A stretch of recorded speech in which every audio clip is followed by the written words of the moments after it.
in what sense do we remain a quote free society? I mean, just think about this. I came as an immigrant into America in my teens. I always thought we're the free world, and then you have the unfree world, North Korea, China, Iran, the old Soviet Union. And yet so many of the attributes and characteristics of unfree societies are now present here in the United States.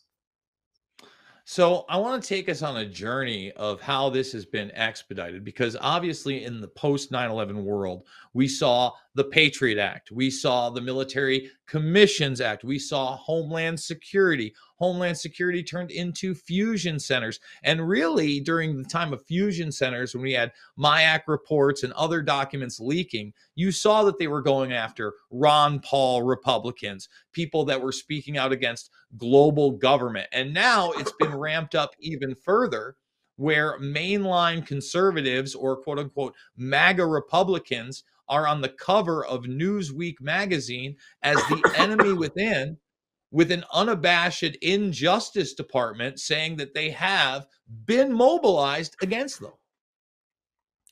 Yeah, it's really scary what's happened.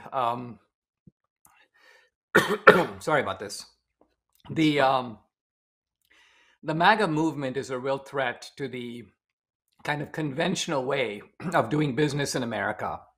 And I think for this reason, it has upset the political apple cart. As long as Republicans sort of stay in line, kind of accept their role as a sort of minority subordinate party, stay within the fence posts or the parameters established, by the Biden regime and the media, then it's okay. They don't have a problem with, say, a Mitch McConnell, or certainly not with a Mitt Romney.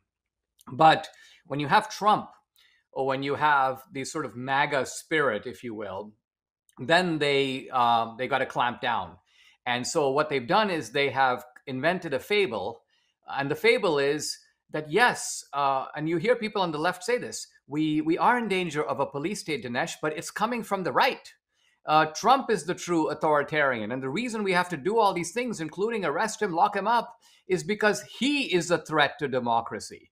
Now, all of this is a way of saying that our police state is marching behind the banner of democracy, rule of law, fighting for truth and against misinformation and disinformation. So our police state is not nakedly imposing its power the way, let's say, Stalin's police state did. Stalin, when he came to arrest you or sent his people to arrest you, didn't have to explain why you were being arrested. Didn't have to say, I'm doing this to save communism. They just did it because it was a brute exercise of power.